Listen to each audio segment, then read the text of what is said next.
Oh, yeah. What a win from the boys. Undermanned, running out of subs, heading into the final term. I mean, I'm not sure how we had 4 subs heading into the fourth quarter. Quite baffling, to be honest. But it is the Dockers who get the job done in extraordinary circumstances. I mean, that second quarter won it for us. Absolute dynamite. It is the Fremantle Dockers who win by 16 points with a very accurate 15-7, 97 to the Western Bulldogs, 12-9, 89.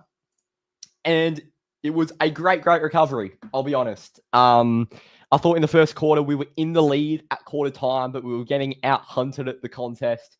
And overall, I just think we were getting out-hunted. I felt like the Bulldogs always had an outlet at every single contest, whether that was a kick or a handball on the outside. I just feel like we were a little bit of a step behind for a lot of that first quarter. And I thought we recovered absolutely fantastically. I was so happy with that performance. I've pinned a link to join the fan cams, or you can click in the description. So if you want to go and have a yarn about the game, then come over.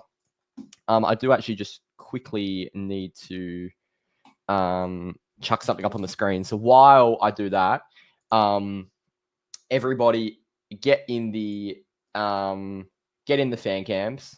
Don't be scared. Come with a yarn. We've got a few people in already. Let me just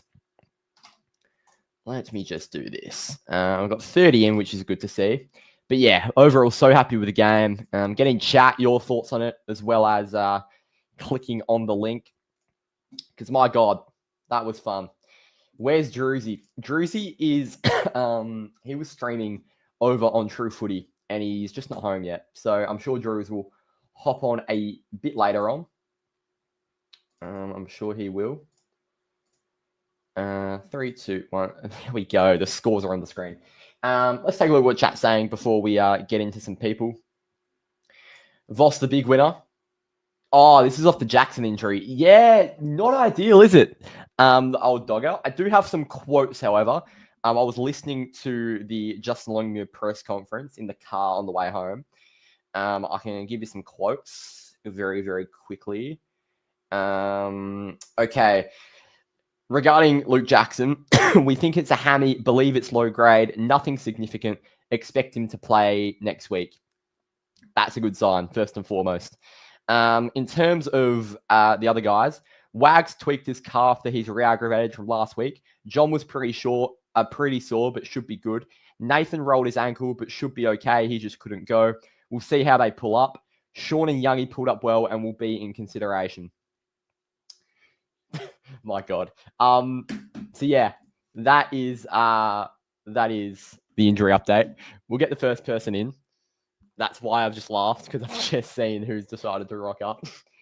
Oh my God. Right. Where is he? Hello. Hey, so we've got who we have here. What's your name? Jack. Jack. Okay, so what did you get out of the game today? Might have been the worst umpire game I think I've ever seen, to be honest. That was so painful to watch, wasn't it? Like in our section, like it was really going off. Where do you see it?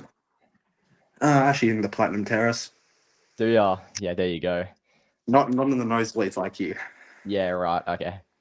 So yeah, it was going off. The umpiring was terrible, and there was some non-holding the ball calls that weren't given that were a bit questionable. What do you make of the game as a whole? Very frustrating. Like we can't play a fourth quarter, to be honest. We had like 5 subs left. Yeah, but like we were up by so much at halftime, and then like there was a chance where Bulldogs were like coming in the fourth quarter. Yeah. Nah, look, the Bulldogs ran the game out well. We didn't really have many numbers to finish it with. Murphy Reid, tell me about him. Oh, he's just best read in WA. He might be Jesus. He shits on Harley. Hate to say it. Yeah. Like, as when he kicked that goal, your video came straight into my head. Oh, what, from the Murphy Reid? That one? Yeah. Like the slow motion one, and what do we think of Kobe's TikTok? Kobe's TikTok? I'm actually not sure what you're on about. Can we get a live reaction right now? No, we can't.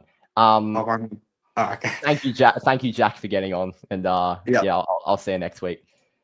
just to be clear, I know who Jack is, and he was splurting shit for most of that. Before we get the other guys in, we are going to quickly read a few comments. Marty, Murphy's going to be a player, but have to call out Amos's last term. Had a bit of a quiet day and won't be represented on the stat sheet, but didn't some. You know what, Marty? That's a really good comment. I thought Jai made some crucial contests late on. I was really, really proud of him. He halved a few contests, got the ball to ground, and he was a big part in, the Shays and the Murphys, just getting to work. So yeah, I agree. I thought Jai did a really good job. Did Wagner get injured or not? Yeah, he got injured. He got subbed off. He sounded the most serious of them all because he re-aggravated the calf that ruled him out of the last week's game. But yeah, that was Wags. We'll get some people in now. First of all, let's get SB in. Oh. Mate. Howdy. What do we make of that? Well, frustrating game. Look, you know how it is. It's just hard to not focus on the negatives. I'm glad to hear all that injury news you just reported. That's all good. I thought that was a horror, but it's just why does it feel like a loss? Well, it was a win, but it felt like a loss. I just found that last quarter really frustrating. And I know we were under the hammer. We didn't have as many people on the park and whatnot, but still mired by skill and execution and decision making. I mean, and by top line players. Like we got Pierce, Clangers, we've got and look, high pressure. I get it. We got Shea in that last quarter, just spraying it. Like, I mean, talk me off the cliff here. What do you reckon? I couldn't disagree more, to be honest. That win felt as gutsy as we've had in the past year or so. I mean, you mentioned the interchange. I thought we did so well to run out the game. I mean, you've got the Amoses and the Drapers and the Murphy Reeds who just all look like they just come on the ground. I thought they looked really fresh. And I thought we slowed the game down well in areas where we had to, because that interchange situation was obviously stuffed. I'm not sure how the coaches let it get to that. But I thought what the players did in what was probably a coaching error was quite commendable, to be honest. Yeah, fair enough. I suppose I just am. I'm just one of these people who I said it in the last time I called a couple of weeks ago. I just want us to become super tough, like tough as nails, and a fearsome team, And I don't know. We're just not quite there. We've still got quite a. Seemingly, we've had a young list for 5 years, but it just to me, I've just got to let go of all this and focus on the win. My father-in-law, who I watched it with, he was just like, "Who cares? We won." And I was like, "Yes." And when I watched the replay, maybe it'll be different. Watch the replay. I actually don't know where the Bulldogs are sitting right now. I mean, are they? Was this a convincing win without the Bont? I'd say so. I mean, their midfield was still pretty strong. You've got the Ed Richards and the Liberatores running through there, like some pretty hard-nosed guys. But I just thought we got on top in the contest. And I think field position was a big thing. I think we won field position. Our tools halved the contests and our smalls got to work. And it maybe wasn't what we've been doing for the past 3 weeks as well as we should have. But I thought, while maybe we didn't execute the fundamentals at an elite standard, I definitely think it's a step in the right direction. All right. Well, I'll just finish by saying it was nice to see some fucking goals. Oh my God, I know. We kicked well, didn't we? Yes, we did, and so that's all we want, And look, and it was a very expensive debut for Shea, but it was all worth it. Every time he's gotten the ball, I've been like, that was 3 picks we've given for that, and so I take it all back. He's delivered. Oh mate, every time he gets the ball, you're just on the edge of your seat, aren't you?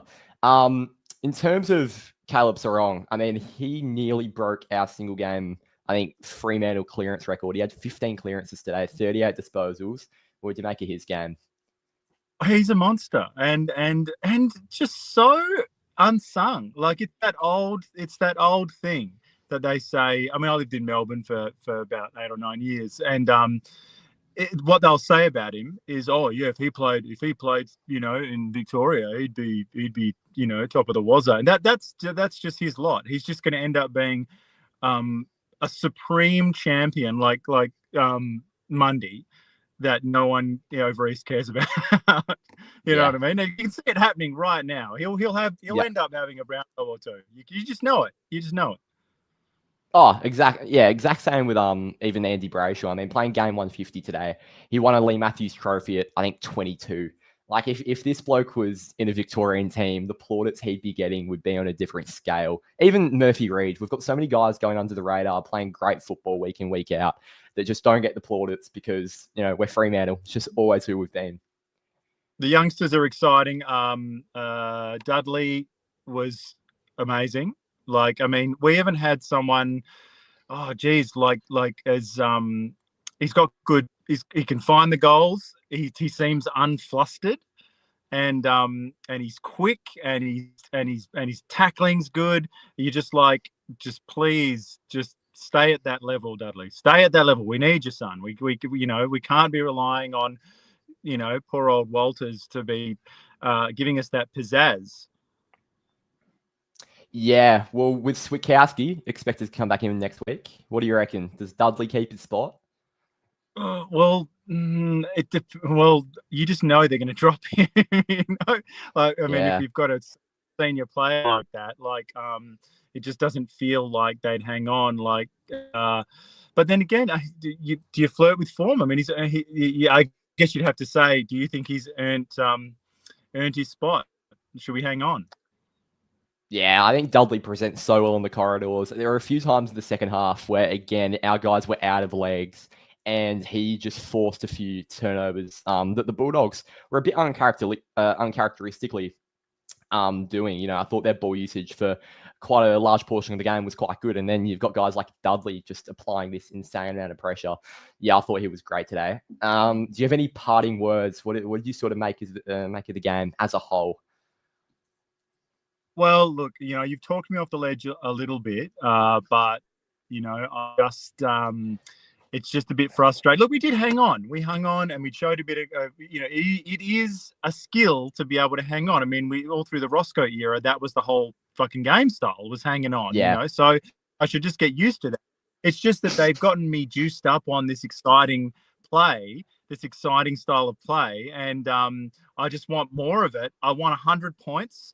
I want toughness. I want the last thing I'll say is I want players like Bolton who worry the opposition. I want to get our boys really striking fear into the opposition. That's what I want. Because none of them fear us right now, and that's so. I'm going to leave it on that epic note and say I'm hoping we build up to become fearsome soon.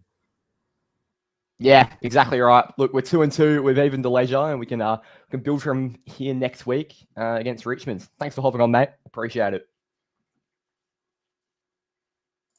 All right, we'll read a few comments before we head to our next person. Do you think we could be in the top 4 form by the time we face Melbourne or Adelaide? No, not really, because the only game we've got before that's for Richmond, and you can't put us on a top 4 ledger by then. It was a great game today, but we've still got a long way to go. I think one quarter really won it for us. Drew's Bray best on grounds. Interesting. It's interesting what you see on TV and at the ground, because I would have given it to... There were 3 people in mind, and it was Caleb Sarong, Luke Ryan, and Luke Jackson. I thought they were the 3 for me that were outstanding. I especially think Luke Ryan, the catalyst from the back line, making those daring kicks that he was struggling to do in the first 2 weeks. And defensively, I think he really stood up today. So, yeah, I loved Luke Ryan's game, to be honest. Easy, really. What a gun. All right. Next up, we've got John. G'day, mate. Hey, how you going? I'm good. What'd you make of it? A couple of things, but one thing I will kind of build off with the best on ground votes. I have to disagree with all of you. I actually think the best on ground today was Sam Darcy. I think he single-handedly kept the Dogs in the game without question. He is an absolute pillar of a man. And we knew going into this game that we had to stop him. And no matter how much effort we put on him and rotating through our three key defenders, tall defenders on him, he still just made an absolute, meal of us when he had the hands on the ball. Was it 5 goals I think he kicked, and was already pinch hitting in the hit outs as well. He was everywhere. So I think the combination of Sam Darcy and just the fact that we made comments already before about all the woeful umpiring in the third quarter and gritting on during the final quarter. That's those combined were, I guess, put the Bulldogs in a position where we just were. I felt we were lucky towards the end to hold on. Maybe it's just I guess our track record in fourth quarters, as we know, for like the past year has been woeful, but it's great to see we're taking a step in the right direction and being able to kind of hold on those positions. I think we learned a lot of lessons, in particular from the Sydney game, where we were able to adjust to the situation and not panic too much. That's I think the key things I took away from this game. Also, I think the reason why we got ahead so far, and that's by halftime. There was about a 5-10 minute period. I don't know if you were in the stadium or not, but I felt there was a 5-10 minute period in the second quarter where the Bulldogs were just completely caught napping, and it just really felt like the pressure dropped from them substantially, and we were able to capitalize on that, along with some terrible turnovers that they made in that period as well. So, definitely a step in the right direction. It's definitely something we can build on now that we're 2-2. But I still feel like we've got a long, long way to go to be a team, as you were saying before, that is feared in the competition. I'd agree with you on a lot of points there. Sam Darcy indeed was best on ground. As you said, the rotations, no matter if we went with Cox, Pearce or Draper, I thought Sam Darcy, he pushes up the ground, he plays deep. He's sort of just the all-round package as a key forward. He's such a hard player to stop. And he's got this uncanny ability where he always takes the ball at the absolute top of its flight. Like, he's unspoilable. Unbelievable player. What else did you get at? Second quarter, they were caught napping a lot. I was at the game, and it was just pressure from us. And it's pressure we haven't seen in the first 3 weeks. It's as simple as that. And I think I saw enough of a base today where, yes, we're still a long way from our best and, a top 4 standard, but we saw enough of a base where, as long as we can win games playing like that and hit form at the right time of year, I think, you can take so many positives out of today.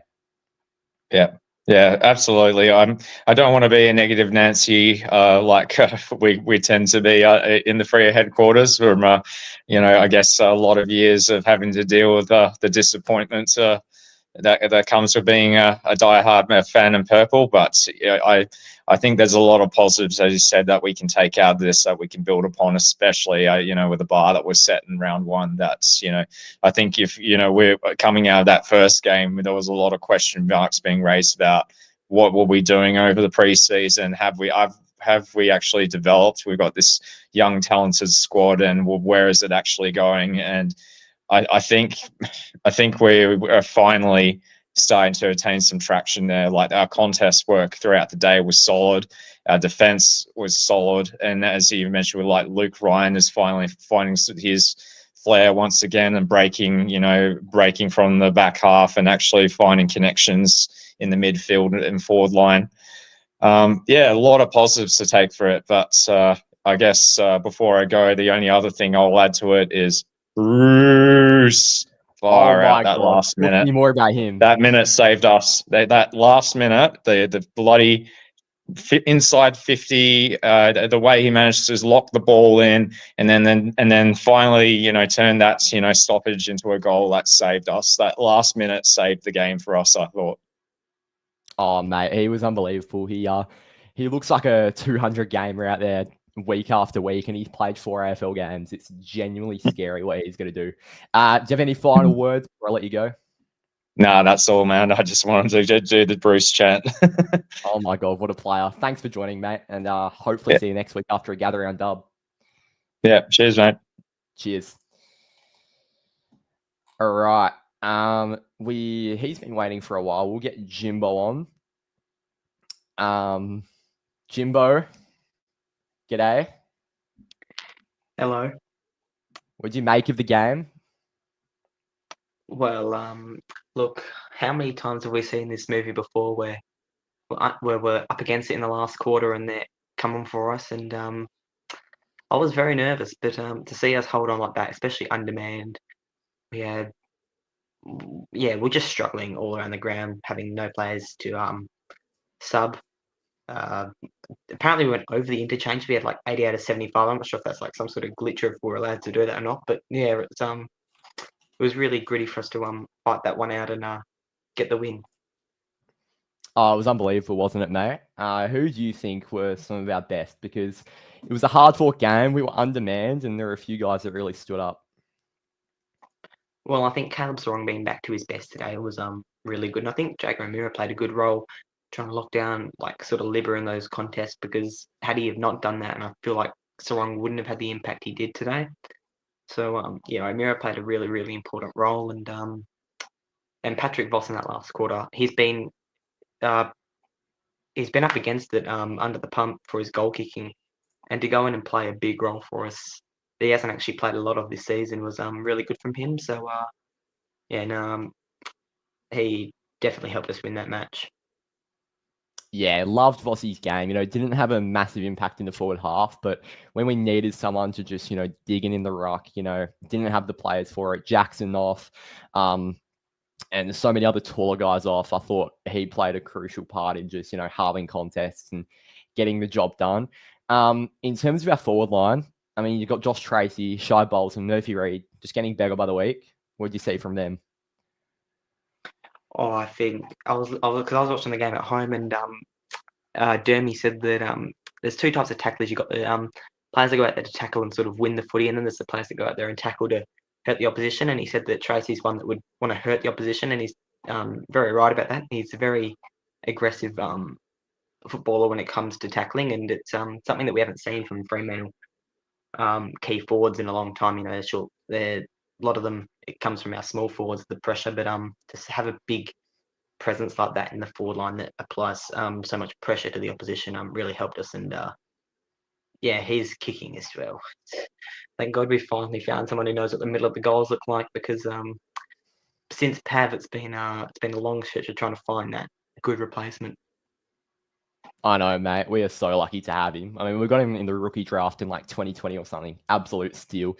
Talk to me about our backs, because Sam Darcy got off the chain, but I'm not really sure you can really blame anyone individually because he's just a freak of nature.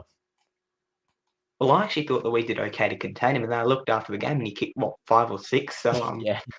Geez, if that's what I thought good was, I'd hate to see what bad was, because he is just a freak of a talent. That guy, he can do things other people can't do, and he's so tall, and he's good at his feet as well. Like we saw him, there's a good handball to, I can't remember who it was. I think it might have been Fraser or someone like that, and that goal where it was a score review at the end, where he picks it up and snaps it out the contest.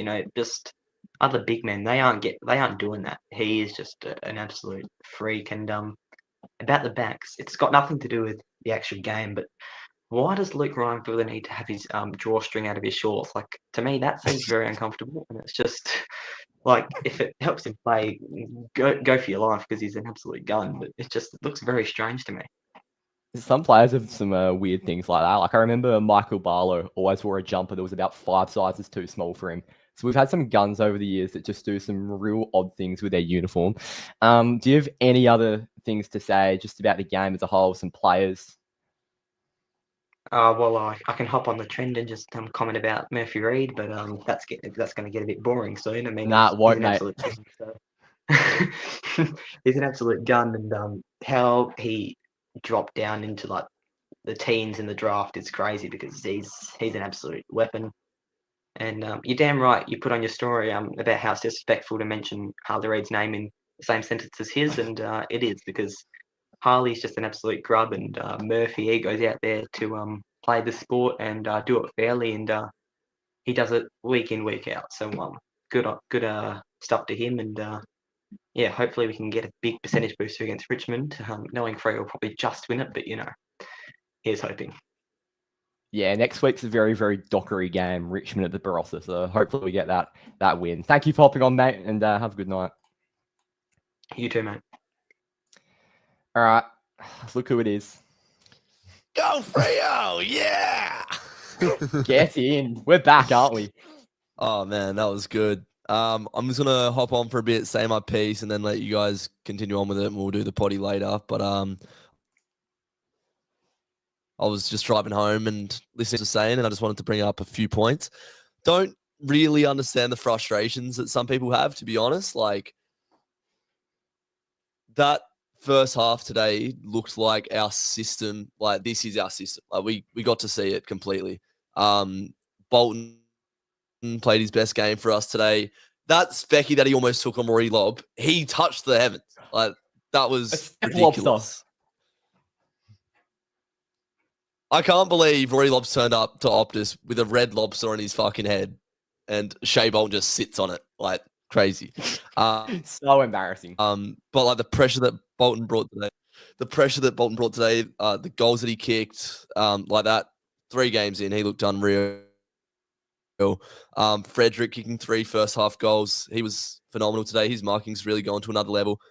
And looking at, am I coming through all right, by the way? Is it better than usual? Oh, mate, you're a bit delayed. It's just usual. Yeah. Where was I going with that? Oh, when I was going into this game, I was thinking like we really need to stop Bailey Dale, and I think Fred and the half forwards matched up well on him today to stop him bringing the ball out from the back half. And Tom Liberatore like just didn't really impact the game. Their outside players, it was more Sam Davidson and Fraser who we sort of identified in the pod. That were going to have a good game. And James Harms, phenomenal. That goal he kicked from the pocket was ridiculous. But yeah, Sam Darcy, I can't remember who it was on the he was definitely the best on ground, don't get me wrong. Like, that guy is an absolute freak. Like, every time the ball went near him, he was winning his contests. But we did well to defend him, I think. If he plays a side like Richmond or West Coast, he's going to kick 10. Like, that guy's all good in the ruck. He was moving up the ground well, kicking it on both feet. But yeah, let's celebrate Andrew Brayshaw. Oh, mate. Like, 150 games. Got rewarded with a goal in that second quarter. The intercepts that he had today, the pressure that he was applying, the running that he was doing, he'd give an effort and then like he'd accelerate after like giving his 110% to that previous contest. Like, people saying like, oh, the Dogs were like, we caught him napping, we caught him off guard. Like, that's bullshit. Like, we put them in that position. We put them on the back foot with that second. The center clearance dominance in the last 10 minutes of that second quarter was incredible. It reminded me of the elimination final a few years ago. And Brayshaw really drove that today. Like, we've been asking, and we won a close game, which is another talking point. Like, and it was Brayshaw and Sarong that stood up in that last quarter. Yeah, Brayshaw could have played any better today. Maybe didn't have as much of the ball as Sarong, but I think he was probably our most important player on the ground. Our midfield connection's back. Matt Johnson looked really strong today, I thought. Dogger took the piss as he does, and yeah, just really happy with Shea Bolton's game overall. I just sort of word vomited, but yeah. Nah, you got a fair bit out there. In terms of changes for next week, I don't want to get too caught up, but Dudley had another really good game today. Caused a few turnovers late on when a lot of our guys were tired. And you've got Sam Switkowski, who's going to be fit for next week. What are we saying there? That's certainly a dilemma we'll talk about on the pod. I think you play Switter, but it's good to know Dudley is there for the foreseeable future. Like, Switkowski's been a pretty injury-prone player throughout his whole career, so it's not like there's going to be a lack of opportunities there for him. And yeah, his form that he's shown, like, he's an AFL player 100%. could have set up a really nice goal when he sold the candy in the middle of the ground and just overshot it to Amos. I think that was in the fourth quarter. That was so slick. But yeah, really composed on the ball. Really liked what I've seen from young Dudley. And yeah, Murphy Reid again today. Like we've said everything we need to say about this kid, but I think one of the key pillars of his game that we're starting to realize is he's a tough player. Like, Yeah. I thought he'd just be this like sort of slick outsider, but the goal that he scored at the end of the game was all of his hard work. He ran, chased that ball all the way 2-on-1 against the Bulldogs, beats the man that's laying a block on him, makes a stoppage in the forward 50, then has the craft. He was absolutely spent, has the craft to find space. Voss feeds him the ball. Yeah, fuck. We have a gem on our hands with him. I didn't realize he was voted Vic Metro's best player in the championships last year. Dylan was telling me on the stream tonight, which is Yeah, I heard crazy about that. given how fast that is. But yeah, yeah, Dudley like probably gets dropped. Hayden Young comes back into the side. Hopefully, Doggers all good to go. But yeah, think about it. Next week we got Young back, we got Darcy back, we got Jackson playing the role that we want Jackson to play. And just like looking at how good we were around centre balance today, when we have 100%, we should have 100% ruck ascendancy in Darcy and Jackson. Mhm. That should just have us like covered for 100% of game time. Like obviously, there's two teams that play, and there's going to be good teams that we come up against. But like, I'm not afraid of Jackson going in, the forward line and then playing sort of 40. Like, we're going to have to manage Darcy's load anyway, so he probably I was will going to say play. that. Doggers probably injured next week. The Dockside View says, I'm not. Yeah, was it? I don't know what it was. They didn't really say on the. I couldn't really hear the TV. I didn't have commentary on. I've got some quotes that I said earlier, but I will read. Is it like I said it about hamstring awareness? It was a hammy. I've got the exact quote right here. We think it's a hammy. Believe it's low grade. Nothing significant. Expect him to play next week. And then in terms of the other guys, Wags tweaked his calf that he re-aggravated from last week. So that sounds like the most serious of them all. John was pretty sore, but you know what I want to. You know what I want to see with that.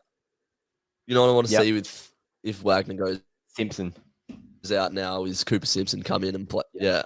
If he's been tearing it up as a half, like rebounding half back, and like if you can implement the skill that he has, he's quite a stocky lad. I know he's sort of short. I want to get this up. How tall is Cooper Simpson? Like he's obviously short, but like, bro, he's 182. Is he? There's gonna be a size about him. He's 6 foot. Yeah, he's not that short. He's like, and I'm definitely not short. So like he's not like too undersized. Yeah, exactly. And he can certainly play. They probably be the same height as Brandon Walker. Yeah, or Walker might even be a bit shorter, but yeah, probably about there. And we've got so many options back there. Like the fact James Aish is just straight out of the team after playing a very serviceable fourth quarter last week, and now we're not even speaking about him as the first one to replace Wagner.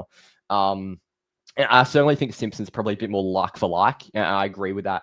That Simpson probably should be the guy that comes in, but yeah, we've got so many sort of selection table issues next week. Also, Nathan O'Driscoll rolled his ankle, should be okay. JL just said he couldn't go. And Sean and Hayden Young both pulled up well, and they'll be in consideration for next week.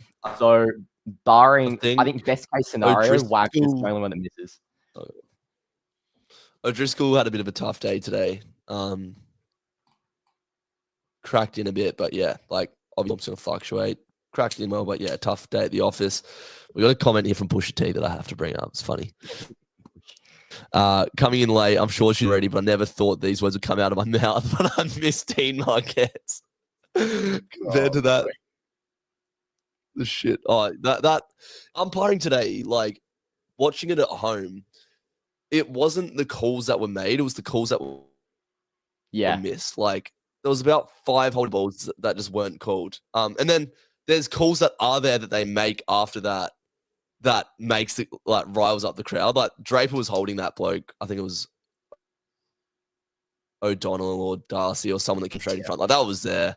But yeah, it was the non-calls. Like Sam Darcy early in the game, just like 2 hands in the back of Alex Pearce. Like, I don't know. There was a couple that were missed. But yeah, got the win. Happy days. You were talking about top 4 form before. Oh, I don't know if you can get into top 4 form playing Richmond. Don't treat this Richmond game like we're just going to win. They played pretty well against. They've beaten no, Carlton. They've got so much young talent. Like, you know, Toby Dan Curve is still a very serviceable ruck, and if Doggers going in underdone and Sean Darcy's coming in, like that could pose us problems. You know, we'll obviously go into that game favourites, but you know, the AFL's so weird this year, like weird fixture at Barossa. I think we'll get the win, but like the opportunity for us to find our best footy. Like today, we probably played 2.5 quarters of our top footy, I'd say. And next we'll go again and try to, you know, carry on that form. I'll just finish off with talking about the defenders. Chapman was finding himself further up the ground at times today, especially in the first half. I thought that was very good. You know, we're big fans of Chappie. Josh Draper looked very slick today. What did you make of Brendan? What did I make of who? Brendan Cox. Very good. Best game of the season. I've been quite critical of Coxie this year. But I think, you know, Sam Darcy, we could not get a hold of. And that was, I think Brendan Cox might have rotated onto him twice. Like, it wasn't really his issue. And Cox played quite a big role on Aaron Norton. Aaron Norton, I don't think, was out on the park today. He was so bad. And he's been a bit average for a while, Aaron Norton. I thought Brendan Cox, that was completely his doing. I thought he looked really good. And I think he wasn't always stuck in one-on-one situations. I think he floated across as an interceptor quite well. And I think we put him in positions where he was more likely to succeed. So I'm not sure if that was a coaching adjustment in the back line, but the whole mix and the way Brendan Cox, or the situations Brendan Cox found himself in, felt a lot more natural. Yeah. Well, he won more one-on-ones. Oh. Luke Ryan, you pointed out, his second half was massive. Like, it just seemed like, yeah, all right. All right. Anyway. Yeah, for the people, like, I wanted to do these fan cams, so there's genuinely just a lag issue that I can't fix with my laptop. Don't know what it is. Yeah, Luke Ryan was just cracking in contest after contest in that second half. It was incredible. And yeah, Alex Pearce had some really big moments as well. So overall, happy days. I think that's all I've really got to say. I'm going to go cook some dinner and let you get on with the rest of them. What's for dinner? A bit skint at the moment, so it's just eggs on toast with some veg. Exciting. There's nothing wrong with that. That's a nice little Sunday night dinner. Thanks for hopping on, mate. And yeah, the pods will be out tomorrow. Fingers crossed. Thanks for having me, mate. Really appreciate you having me on the. Yeah, he's gone. Not having that. We've got a few people in here still. We're going to head over to the dockside view. Mate, hello. How are we? Not too bad, eh? It was finally good to get a proper win, let's say, after last week, because with the way the Eagles have been playing. But yeah, no, much better. I think I said after that second quarter, I think that's the first time this season where I've thought that, you know, this can match it with the best. Maybe the third quarter against Geelong, but, you know, we were dead and buried by that point anyway. So that was the first time I thought, you know, this is a team that probably should be 3-0 without their game against Collingwood. I think they umps were a bit harsh on them, but yeah, that was easily our best performance this season so far. And even like for example, the fourth quarter when they were on top of us, yeah, the good teams win ugly like that, and you know, our defence was stood up really well in that fourth, and I think that was probably more impressive than the second. I think because they outran us, they had pretty much all the possession, but yeah, defence held up really well.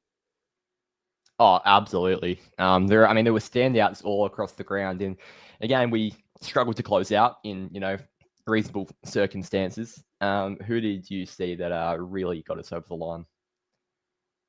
Obviously, I mean, I thought they were a bit quiet maybe first half, but Sarong and Brayshaw, obviously, Sarong had 38 touches, 15 clearances, I think, something like that, something ridiculous like that.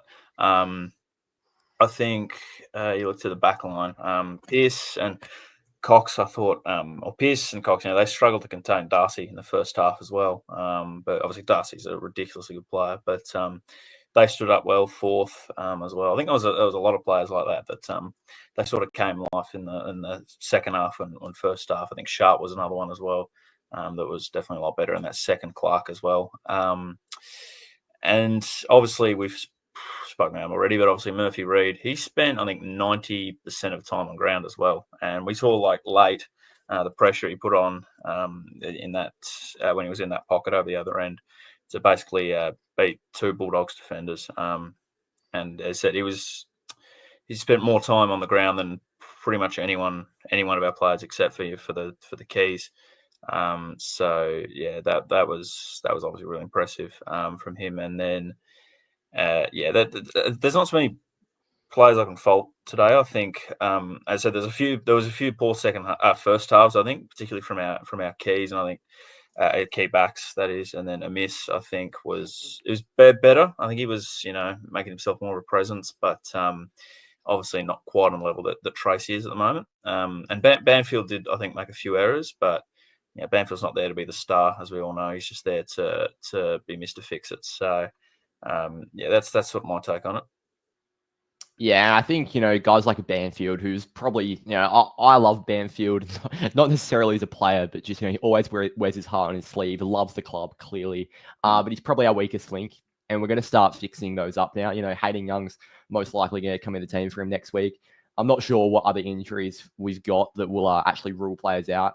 Wag sounds like he won't play, but hopefully Noddy's okay. Hopefully LJ's okay. And we're starting to get back to that best 22 that we gave these high expectations to, which I think is really, really exciting.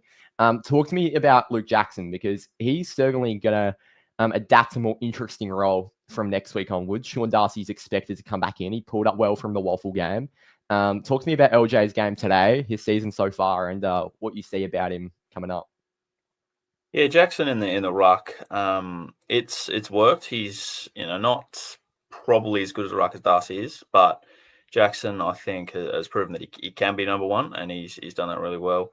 In terms of going down forward, I'm not really sure if he will go forward as much, to be honest, because I think you've seen when he sort of is the if they're trying to clear, if we're trying to clear the ball, or if the Dogs are we're trying to clear the ball, Jackson was our sort of tall midfielder there. So, and he was able to, pretty much beat anyone that in his way because of obviously height and strength. So I don't exactly know if he is going to play as forward as maybe we might think he will, and particularly now as well when you've got players like Voss, I think was good today, and obviously the smalls now. Our smalls are a thing, and they weren't last season because Bolton was really good today, but.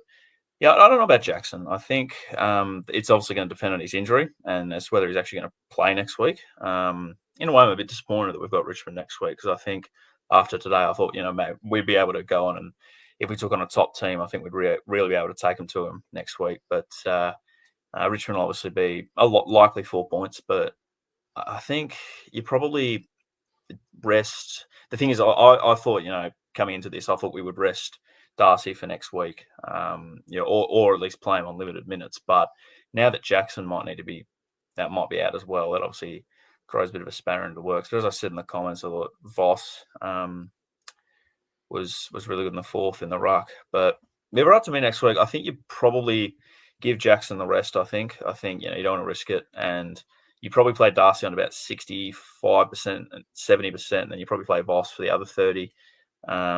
Is the way I'd probably do it. So yeah, but Jackson has probably becoming more versatile. As I said, I've seen people suggest tall midfielder or pinch hit midfielder sort of thing. So and he can do that, and obviously he can be the third tall. So he's just adding more elements to his game. Yeah, absolutely. I agree with you about the sort of pinch hitting midfielder. We've first 3 weeks especially. I think we've got our mix right now, especially with Youngie coming back in and Noddy rolling through there. But first 3 weeks, I think it was certainly a case of we were lacking that physicality and we were lacking that defensive sided midfielder. And whether Jackson's the answer to that or not, if that issue pops up in the future, I think his big frame is certainly something. Yeah, you go. I was going to say, let's just see what happens with that with Fife, and as to whether he'll play the defensive midfielder role when he comes back in as well. But yeah, what were you saying? Sorry, before I interrupt you. Yeah. No, that's basically all. Fife's interesting because our mix is looking very, very good at the moment. I thought our contest, I think West Coast was an interesting one because I thought we got a lot of aspects of our game wrong, but the contest was one we got absolutely spot on. And I think that's now 2 weeks where our contest has been at its absolute best. So the midfield was probably the least out. Sorry, what was that? Pressure's been a lot better as well today, I thought, even compared to last week. Yeah, forced turnovers, and that's where most of our scores came from. So, I think we're really starting to get our mix right. Yeah, and last week, you said forced turnovers this week. Last week was unforced turnovers. We played a team that kept turning the ball over, and that was where most of our scores came from. So it was hard to get a read on last week. And obviously this week, it's obviously a lot better. But I try to look ahead. Our next two are against Richmond and Melbourne. Obviously Richmond's neutral ground. Melbourne's at the G. So those two teams don't look like they're going anywhere this season. So, if we're serious, we win them too. And then I think after that, it's Anzac Day, Adelaide. And then we have St Kilda at Marvel and Collingwood at home. Yep. All those three teams looking pretty good. So I think if you nab two of them and you grab the next two, that puts us probably where we thought we were hoping we'd be at the start of the season. Hoping we nab all of them, to be honest. If we want to, I know that's maybe a big ask, but I think we're really starting to see the style of football that we want to be playing, and if we can start getting results against those teams without, stopping. I mean, respectable losses are okay, but we want to limit those as much as we can. We want to start beating the better teams. But yeah, I agree. I think if we can nab a couple of them, I think we'll be in a position that really sets us up well for the second half of the year. Do you have any parting words? Did you have anything else from the game that you gathered? Parting words, not really. I think obviously the big watch throughout the week will be what happens with Jackson, O'Driscoll, and who was the other one that went out? Wagner. Or could potentially be injured. Jackson, O'Driscoll, Wagner. Wagner, yeah, that's right. Yeah. I thought there was a fourth that O'Meara might have came off sore, I think. He did, yeah. But I think that's obviously the watch because if you got Young and coming back in and players like that, then you can rest those guys. So, but there's no easy games in this comp. So, it'll be a tough balance to get right. But yeah, that's pretty much it from me. Thanks for hopping on, mate. Good insight as always, and hopefully see you after a gather round dub next week. No worries. Thank you. Go Dockers. Up the Dockers. We'll read a few comments before we get into our next few. There have been a lot of comments. I'll read some of the bigger ones because I haven't checked up in a while. Gee, the chat was up and about when Drizzy came in, eh? 72% of scores occur in D50, go forward 50.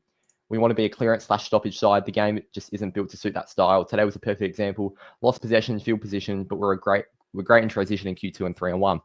Exactly right. That's a sustainable footy that is sort of, the game sort of heading towards as a whole. It was so good to see just that pressure that we've lacked for the first 3 weeks. Readers of Will Ashcroft level talent. I don't want to count the chickens too early, if that's the saying, but my God, he's looking like an absolute gem, isn't he? Luke Ryan was good today, but how nervous was it when in the last quarter he was alone and fumbled it a few times? Luckily, he finally hit someone up to get out. Yeah, it was just that sort of game with a few players were going to be put in those sort of situations, and unfortunately, Lukey was a victim of that late on in the game. You count on a scale of 1 to 1,000 how shit with the umps, mate. What I want to say about the umpires, I don't think would be safe for YouTube. I think we just sort of leave that one. But yeah, probably 1,000 to be kind. Fourth quarter was worrying, but great win. Yeah, was indeed. Not real. I disagree with that. I'm not sure what the interchange situation was because there was a glitch with champion data, so I'm not sure how many changes we actually had left. The coaches would have known, but it was the players certainly would have been aware of it. We had 3 guys go down injured, had to make our sub in the third, and I think we ran out the game as well as we probably could have. And it was a 2-1 last quarter. It's not like we got bombarded late on. I certainly feel like that was an isolated fourth quarter situation from our first 3 weeks. Yeah, Drews did give Andy a little shout out. And he did finally win a milestone game. He lost his 50th to the Jack Newnes goal, lost his 100th in the semi to Collingwood, and finally got a big win today. Let me just read the last few before we get... Yeah, we've got a couple more. It's not all about the goals. Frederick's forward pressure is nowhere near the level of Dudley and Switter. Yeah, the thing is, I think Freddie actually had his best sort of general game in quite a while. And I agree with you that whenever Freddie kicks 3 or 2 or 3, that he can sometimes, struggle to have an impact on the game. But I really feel like that he got involved, he pushed up the ground, and I thought he delivered a few nice field kicks. So yeah, I actually like Freddie's game today, but I do agree. I think Dudley and Switter's forward pressure is on a different scale. Yeah, indeed. Voss in the ruck. We've already talked to Jordan. Who will we have for ruck next weekend against Richmond? Best case, Darcy and Jackson. I'm not sure if we're going to give Darcy another week. JL said he pulled up well from the Waffle game, so I'm hoping he's not telling fibs, and we've actually got a big fridge to go against Nankervis next week. But yeah, I think it should be Darcy. Hopefully Jackson pulls up okay, and if all goes to shit, then Liam Reedy, welcome back. Need our smalls to play like that every game, and I feel like they can. Yeah, Shea, Murph, Duds. Oh, mate, it was so good to see. Bush's comment. Josh Tracy hit the game's top speed at 32.8 Ks. Wow. He's just a rampaging bull, isn't he? Incredible specimen. Brendan Cox was very good today. I'm a bit of a hater. No, not a hater. But I've been critical on Coxie this year. But yeah, I thought he got put in positions where he could flourish today. A nice little intercepting role he got given, floating across. Not necessarily on Darcy, but I think on Norton, he shut him down. Tigers will be a good game. Tigers are a lot better than other clubs at the moment. They really took it up to the Lions on Saturday. I was very, very impressed with them. All right, we'll read the rest of the comments after the next couple. We'll get Matt in next, who's been in here for a while. Matt, how are you? Pretty good after today's game. Good to get our season back on equal terms, 2-2. So yeah, not much to complain about. Yeah, I mean, how did you find the game? Were you there? What did you see? Nah, I didn't go. Had too much uni and stuff, so I had to miss this one. But no, I thought it was good. I thought I have a different take on some people about the fourth. I thought it showed a lot of maturity for us to actually be able to hold on, considering we didn't have a ruckman. O'Driscoll went down, and obviously Wagner had to come off. So I thought it was good change from the last few weeks and the end of last year, where we sort of would fold under immense pressure in the fourth. But there, we really stood up. And the second quarter was the non-vanilla football that Justin Longmuir was talking about after the Pracky game in the Indigenous All-Stars. So I think you don't want to play your best footy now. So I think we've given ourselves a bit of a platform to build. So. Oh, absolutely. I 100% agree with you about that fourth quarter. I think some people have been very, very harsh given the situation we were in. We were undermanned. We had injuries. I think in the end, we would have had in the last 15 minutes about 4 rotations left, 3 players down. So it was an absolute nightmare. I mean, we had 2 rotations left and we were taking guys off like Sorrell. Like, we were making big risks to try and win this game. And I thought, it was a situation the coaching staff probably shouldn't have put us in, but I thought they got themselves out of it really well. And I think when, we had the ball in the back half for a lot of that fourth term. And I think, the halfbacks like Ryan and Chapman, when they had the ball, I think slowed the game down really well, made smart, conservative kicks. Look, as you said, that second quarter was fucking strawberry, mate. It was beautiful. But that fourth quarter was rightly vanilla. I think we did a very, very good job of slowing the game down, and I think we 100% ran the game out like we should have. Yeah, no. I also think Moose deserves his plaudits that game. I think fourth quarter, he sort of led from the front, intercept marks, intercept possessions. I think over the last few years, he's sort of got a lot of flack for his leadership, which is probably undeserved. And I think that last quarter showed, especially early on when they were sort of pushing, showed why he's our skipper. Oh, he was unbelievable. I thought, yeah, especially in that fourth term, because first 3 quarters, I mean, I don't want to put too much flack on him because Sam Darcy did tear him to shreds, like 5 goals. There aren't going to be many fullbacks in the comp that do get a hold of Sam Darcy. He is just an absolute freak He's a nature. freak. Like Jacob Wiedering played on him a few weeks ago, and he got torn to pieces as well. Like, there's no one really safe. He is going to be a silly, silly player if he isn't already. So yeah, I thought apart from being torn to shreds by a 20-year-old or whatever, I think Moose, especially in that fourth term, yeah, really good. Showed his leadership. And in Moose's absence of being at his absolute best for those first 3 quarters, you had Draper, you had Ryan, you had Chapman, you had Cox, all really stand up. And I think that unit today, I think it wasn't our lowest score that we've conceded for the season, but I feel like they all looked very, very together. And I feel like it was the most complete performance from that back 6. Yeah, no, I agree. And I think also it's underrated, the first quarter. I mean, they literally saved us from being in a position where it could have been easily like 6 or 7 goals scored by the Bulldogs, considering how many inside 50s they had. And I mean, we were also very clinical, which is very anti-Fremantle. Normally we have to work for every goal. Normally we have to get like 20, 30 inside 50s just for like a few goals, whereas that first quarter was sort of the opposite. But I think the back line, and I mean, Sam Darcy, I saw somewhere someone compared him to Victor Wembanyama as just so you just got to accept that he's gonna, like, that's just what he's gonna do. And if you can mitigate everyone else around him, you can take that he's gonna kick 5 goals, 4, 5 goals, have like 20 touches. But as long as you get the win, I don't really care. So yeah, exactly. I mean, the Spurs are shit anyway, and Wemby goes off every night. So you can have one player, but it doesn't matter. If you can't shut down the rest of the team. And they were undermanned, don't get me wrong. But I mean, Richards, Fraser, and Liberatore, 3 big-bodied, hard-nosed players that go in there and give the Dogs a real good contest. I thought we mitigated them super, super well. Give me your thoughts on our forward line, because that was, especially that second quarter, we were just halving contests, getting it down to the smalls. And if Tracy didn't clunk it, you had Murphy or Shea at the deck. It was brilliant. I think everyone's probably going to get sick of me, like all my friends and family, because all I talk about is Murphy Reid. No one's going to get sick of you here if you're talking about Murphy Reid. Oh. I just think he's already my favorite player, just because like that last minute, he halves the contest with two Bulldogs guys, gets the ball out, and then kicks the sealer. It's just like, mate, you're 18. Yeah, you shouldn't be allowed to do that. No, you shouldn't be. And like, he's not physically built yet. Like, give him, like, he's obviously never going to be a really big guy, but give him a few more years in the gym to get a bit more strength, and watch out.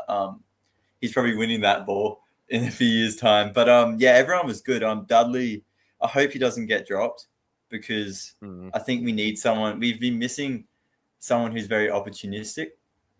He doesn't get the most disposals, but if the ball falls in his lap, you know he's going to finish it, which is something that we sort of missed. Someone who's not afraid to, sell the candy a little bit, take the game on, have a shot and goal. I think for the most part they functioned well. I feel like Amos and my parents went to the game, so I was talking to them, especially my dad, about it, and we just think that Jai, he presents well. He just doesn't always get used, which is, sometimes there's nothing you can do about it, because I think people expect him to be like Tracy, and I guess Voss to a lesser extent, of that real bash and crash sort of, bowl over 5 people in the pack, going for a big contested mark. But I just don't think that's his game style. He's a leading forward, running patterns. And I think that it's on the people higher up the ground to sort of honor his leads, because there's only so much you can do if you're not getting used. And I think Hayden Young coming back will probably help his game, because Hayden Young's one of the other, I guess Jeremy Sharp doesn't really lower his eyes too much. Caleb Strong, Andy Brayshaw sometimes, but they do sometimes sort of blaze away. So Hayden Young's the type to actually lower your eyes and hit up a leading forward. So I think Jai will benefit from that, from Hayden Young coming back. But yeah, I'm happy. I just want us to score 100. I don't like seeing it at 97. I'm just saying one more goal. No, you need, like, me and my brother would always laugh. We'd always be like, Fremantle love getting around like 90 to 99 and just stopping. It's every year, isn't it? It's uncanny. We just cannot score 100. No, besides the West Coast game, but that's sort of everyone can score 100 against West Coast. Exactly. So, you know, but no, I'm happy. I was happy with how they functioned. I thought you made a great point about Jai Amos there. Like, last week it was his day. This week it wasn't his day. And you're going to go through those sort of patches as a key forward. And I think, you know, it wasn't his day today. He wasn't getting hit up like he probably should have been. He was getting in good positions. But when the game was on the line the most in the fourth quarter, he was halving contests. He was working hard. For the last 10 minutes, you know, we were running out of rotations. We couldn't interchange him. But he could not walk. Like, and he was putting his absolute heart and soul into that performance. You know, Jai, did he kick a goal today? I don't think he did. But I think that performance will go unrecognized. I think Amos was super crucial in closing that game out and just showing it's the prototype of a player that if it's not your day, just do what you can to wheel your team over the line, and you know, you'll get the plaudits for it. In terms of, you were speaking about Sarong there, I do agree he's sort of the type that sometimes blazes away, but it may have not been as visible on TV or whatever. His field kicking today was on a different scale. He was hitting targets up left, right, and center. It was so visible throughout the entire 4 quarters. Like, he was just pinging 40-meter flat bullets onto his teammates' chests. It was such an incredible performance from Sarong, and I think he was better than his game last week in terms of how damaging he was. That was one of the most damaging games I've ever seen Sarong play. 15 clearances, nearly broke his own clearance record at the Dockers. Yeah, incredible player. Yeah, no, I think that's a good point, because I've always noticed whenever I've gone to the games, you sort of have a different perspective of how people play compared to watching on TV. And like, there'll be times where I'll be like, oh, this player, I think, did a lot of good things. You know, did some good kicks, and you look at their stats and go, oh, they didn't actually get, not Sarong's case today, but, you know, they'll go, oh, I didn't get as many kicks, didn't get as many handballs, I thought. But I think you just sort of get a different view at the game. But yeah, I think Sarong, he's just a freak. he's just I think that ignore Liam Henry in that draft, but the 1-2 like pick of Sarong and Young, and Sarong, I think just absolutely nailed it. I think captain material in a few years, maybe Brayshaw, so well. co-captains. Yeah, it's just so happy to have it. And I think his first 2 weeks of the year were a bit average, and he would probably admit that. But I think now he's building nicely, and I think everyone is sort of building now, which is what you want. Mm-hmm. I think, I like the point as well of it's very, very different watching a game on TV and actually being at the game, because last week, I think a great example of that was Matt Johnson. I thought was absolutely outstanding. If I didn't look at the stats, I would have guessed he had about 29, 30 touches. He had 19. You know, like, I honestly couldn't believe it. I thought he was so good last week. And Matt Johnson, again, was really good today. I think all these years of him just running into people, being caught holding the ball, you know, being a frustrating player, I think starting to pay off, because whenever he actually runs at someone now, he's getting through them and making a really good disposal of it. So I really feel like he's coming into his own. Do you have any final words? Because we've covered a lot there, and, you know, we've gained some pretty good positives out today. Yeah, well, I just think, like I was saying to my mate, I might take the win. Like, my mate was like, oh, second half was a bit shoddy and stuff. I'm like, look, circumstances I think it was a good performance. And I think as a whole, AFL media, Freo fans especially, don't overreact to the early part of the season. Like, everyone forgets Brisbane went 0-3 or whatever last year. So it's like, you want to start building. You don't want to be here now. You don't win premierships in April. You win them 100%. Win them in September or early October. So I think everyone needs to calm down a little bit, just see what happens. If we can beat Richmond, beat Melbourne, and Adelaide, we'll see how that game goes for Anzac Day. If we can get 4 or 5 wins by round 8, round 7, round 8, then I think you've given ourselves an opportunity to springboard for the rest of the year and keep building. So I think getting to 2-2 is a great result. 1 and 3, Yeah, a exactly. little bit more challenging. Yeah, it Today just doesn't look good. Today was So like an 8-pointer. yeah, and Bulldogs are dangerous. Like someone said before, they probably should be 3-0 before this game. So yeah, even though they didn't have the bond, but we were missing some players too. So important win. So yeah, happy days.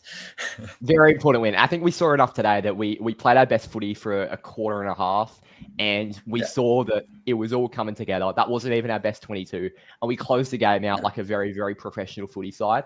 And if we can just get these wins, play footy in patches, and really hit form at the right time of year, because a lot of the time we'll hit it round 11, burn out by round 18, season goes to waste. If we can just do this, pick up wins throughout the year, and by round 20, we're playing some of the most liquid football this club's ever seen, then I think we'll be in a good shape. Yeah, we'll see what happens. It's a long season, so and I mean, look, we're playing some young guys too, which is getting wins while also bleeding in some, new guys like Dudley and Reed. So I think there's not that much to complain about.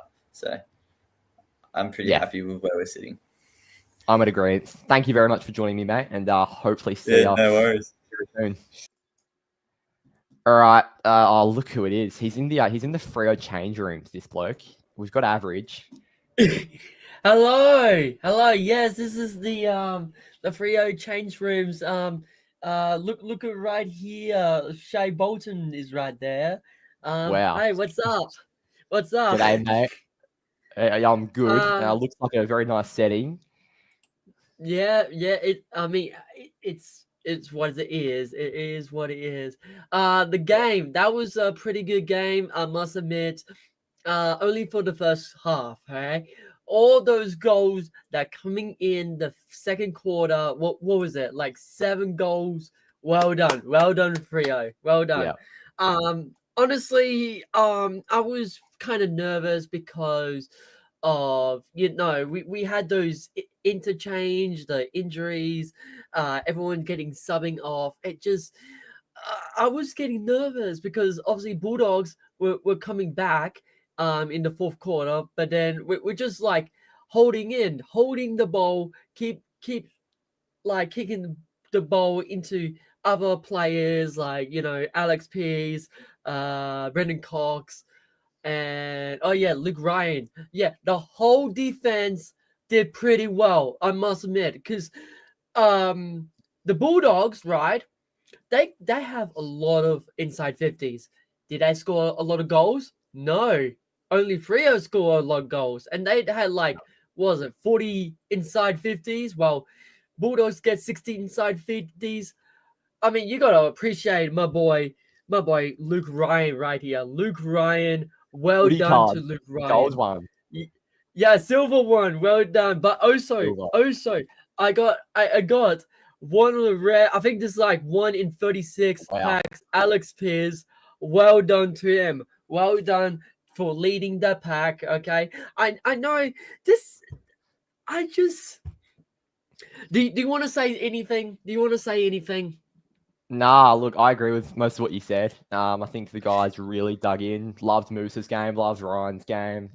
Backline were very, very solid. Probably our best performance as a back six unit this year. So, yeah, I was really happy with their games. Do you have any, final words about the rest of the grounds? Just how the team went as a whole? Okay. Just only one thing. Okay, it goes to this one player. Okay. Bruce, how come he doesn't have a Rising Star nomination? Okay, this is the week, mate. We need a Rising Star nomination. We do not want this guy. We don't want this guy. Harley Reid, we don't want him.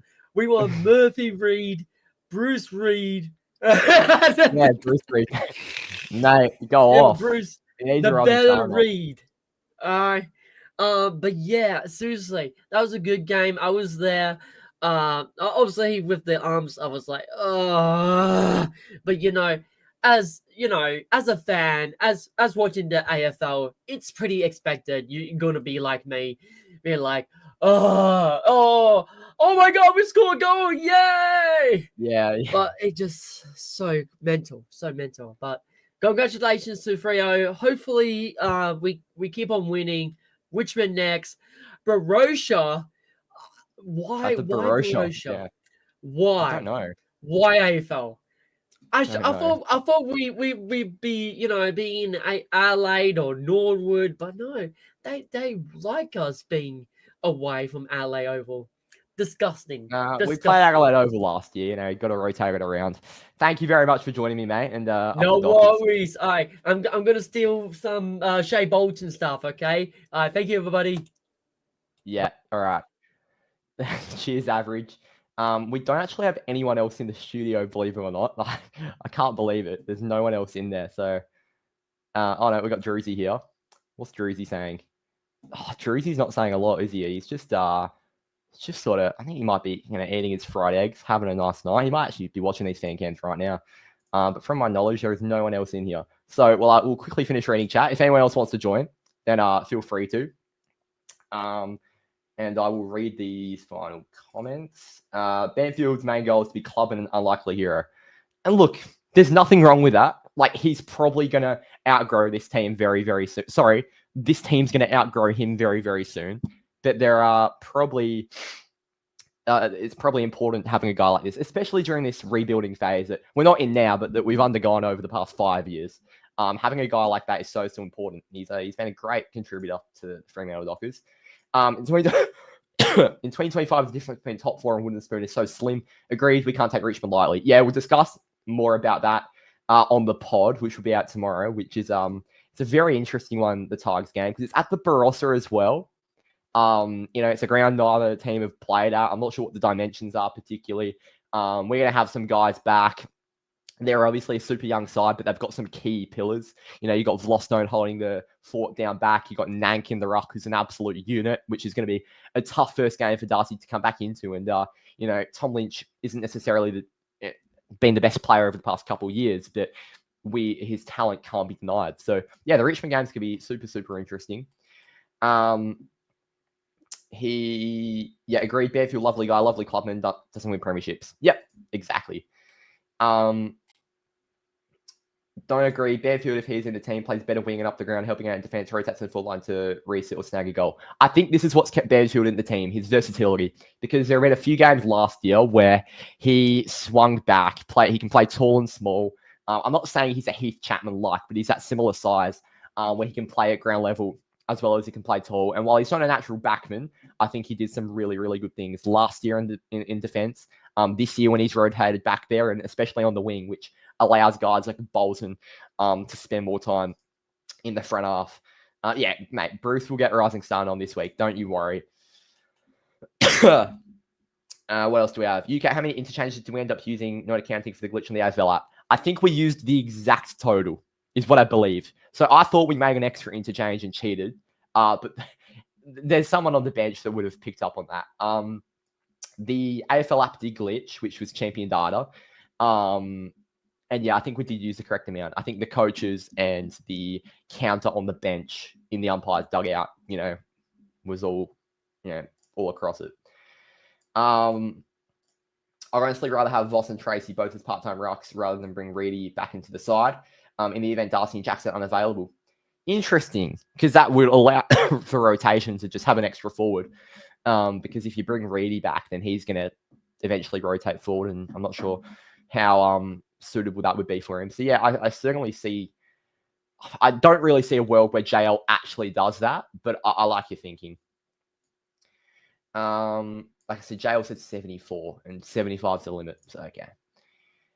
Still don't know how we managed to survive winning that. Yeah, mate. Well, we just dug in. We ran the game out well. We slowed the game down where we had to, and I think it was a really, really commendable victory by the boys. Yep, exactly. Moose led fantastically.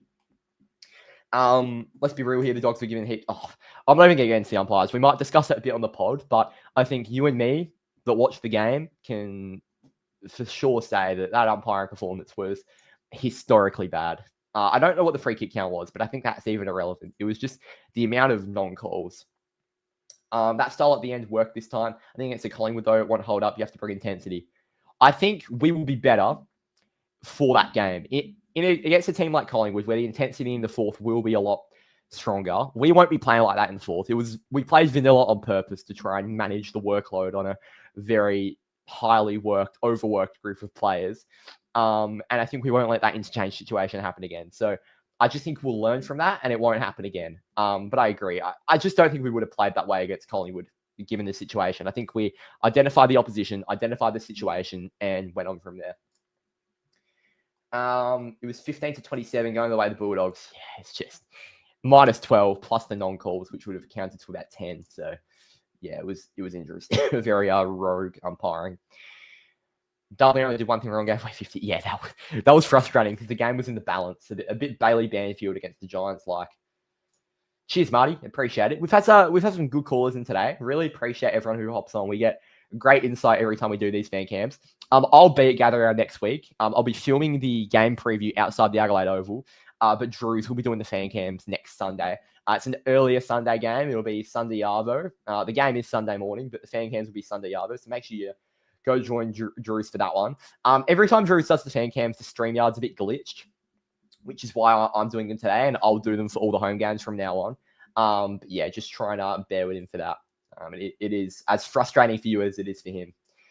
Amos also did great stuff to make room for Tracy. There was one play where Amos led, took a couple of defenders, and Tracy had space. Amos is a smart footballer, like not necessarily always getting in the right positions to get the ball. He's not, but I don't think Amos is a see ball, get ball type of forward. I think he's just a very smart guy that knows how to make space for sort of the better forwards around. Not necessarily better forwards, but forwards that are more likely to get the ball around him. It would be nice, wouldn't it, if we got the 100. Jai did kick one. Sorry, I'm catching up on all of these. Strong at 38. Yeah, amazing. I'll quickly get to the end here because there are so many. Matt Johnson did only have 19 last week. It was incredible. He had 13 today. Yeah, 32 in the past 2 weeks. Doesn't seem fathomable. But Matt Johnson is in career best form at the moment. Loving what he's bringing. Breaking through contests. I just think he's more of an impact player. Like he's not like Finn Callaghan in the way he plays. But Finn Callaghan today didn't necessarily stuff the stat sheet. But he made such a big impact on that Giants midfield. And I think that's what Matt Johnson's sort of doing. Yeah, Jono was very, very decent. Best game for a long time. Second quarter was elite. Second quarter was so good. It was just pressure. Smalls get to work. Tools half the contest. Deal done. I'm not sure if is this in relation to Murphy Reid? I'm not sure if it's in relation to him, but one thing I want to say about Murphy is that for a guy that isn't that big, not only does he have amazing IQ and skill, but he gets his head over the ball and he's a very, very tough player for his size. So yeah, Murphy just continues to astound us week after week with the different skill sets that he brings. You prefer Brody to Johnson. You feel like he's so average. I couldn't disagree more. I think Johnson's two-way running. We don't win. Look, I'll put you on camera if you don't. Yeah, good.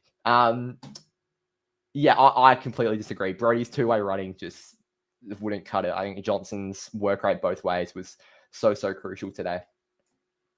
Yeah, we'll ignore the pronunciation of Barossa. My dad, hello. Johnson can be criticised for some things, but not being soft. He's been the strongest, toughest guy we ever had in midfield with the young out. He was the reason Harley Reid got so frustrated. Jono is such a bull. Such a versatile player he's turning into. And as I said earlier, all the years of him being frustrating and running into defenders and being pings holding the ball is finally coming to fruition. I think we're really starting to see the Jono that we drafted. And I want to say quickly about Neil Erasmus. There was a lot of critique about him being omitted. I was a bit iffy about him being omitted, but I think the dynamic that our midfield had today and the work rate and the tenacity, unfortunately, I don't think Raz would bring that. And yes, he hasn't been given a proper run of games, but I think selection was right today with the midfield. And unfortunately, I think Raz is going to slowly fall out of favour. What else do we have? Banfield's so one-footed. Yeah, not. I mean, it's an issue, but Nathan O'Driscoll's one-footed and he's a gun. But I do agree. I think AFL footballers should be able to kick with both feet. Let me just. There we go. What else do we have? You can have a good game, I get it, but he's had this opportunity. Also, it's not the numbers, but impact. Hannah Young, good example. Yeah, I would agree.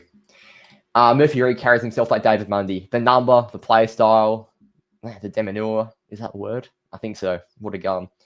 Hearing Jackson could be playing at Gather Round next week, but have to wait for the injury report. Yeah, I think best case scenario, as I've said, Wagner's the only one that misses. I didn't like what I heard from JL. I think we'll bring in a Simpson or a Warner or an Aish for Wagner next week. Yeah. Re-aggravating that calf doesn't sound good. It could be a few weaker. You never get a 1 week calf. It just doesn't exist. You like Freo's clearance game, but wasting time with 30 minutes to go was the wrong way about it despite the win. I think we identified the opposition really well. I think if that was a team that would have pressured us and cut off the easy kicks a bit more, I think we would have not played that style. But we lost that quarter massively undermanned with no legs, playing vanilla, 2-1. The Dogs were letting us have it. I think if I was a Bulldogs fan, I'd be very frustrated with the lack of pressure they applied on those easy kicks in the final term. Am I doing any other away trips? No promises. I'll certainly be in Adelaide next week. But yeah, no promises. I'm going to try to get to Melbourne at least once. But apart from that, I don't know. Outside chance might try to get up to the Gold Coast. You know, I've got a bit of time off when that game's on. But yeah, not sure. I doubt it. How was Murphy Reid's backhanded handball? Oh my God, we haven't even talked about that. The guy does so many things that are just astounding. What an absolute jet he is. Yeah, next level. Get your final chats in before I wrap up this stream. Shane Voss didn't get any goals today. Going to be such a scary player if we can fix his goal kicking. Yeah, Voss will probably go out next week for Darcy. But yeah, I agree. We were talking about it through the week. Just his IQ, his ability to get the ball in the right positions, his ability to use his body properly. Just it's proper good, isn't it? Yeah, love Vossi. You'll be the Gold Coast match. Well, if I do get there, I'll see you there. I'm going to stay critical on Johnson. I don't trust him yet. He's had a lot of opportunity. I just feel like he isn't hitting it. You probably prefer Aish. You're on the cam next time. Yeah, well, hope to see you next time, Tanu. Love opinions from all areas. You've had a few interesting ones. I disagree with the Brody one, and I disagree with the Jono one. However, I understand not being sold on a player based off a couple of good performances because he's given us a couple of years of absolute headaches. But I think what Jono's done over the past couple of games has been nothing short of fantastic. Fair enough. Voss can't go out. He's near better than Aish. Well, Voss will have to go out because Darcy's going to come back. All right. Thank you all for watching. About an hour and a half of real good Freo chat after a lovely 16-point win. A clinical performance, an interesting performance, and certainly a performance of 4 very, very different quarters. The first, we were probably not the better team, and we ended up being up. The second quarter, we pounced through pressure and the clinical nature of our forward 50 entries. The third quarter was a bit more even, and the fourth quarter was just a matter of holding on. So I feel like it was a game of 4 different really quarters, and I feel like it was a really professional performance from start to finish, no matter what got thrown at us. Thank you all for watching. It's been a great fan cams yet again. An hour and a half, as I said. Massive thank you to everyone who's hopped on, especially after a Freo dub. 2-2. I'll be at Gather Round next week. I'll be doing the preview from outside the Adelaide Oval. Drews will be back on the fan cams next week for the Tigers game. Hopefully we get the dub at the Barossa, which will certainly be an interesting fixture. Thank you all for watching. Up the Dockers.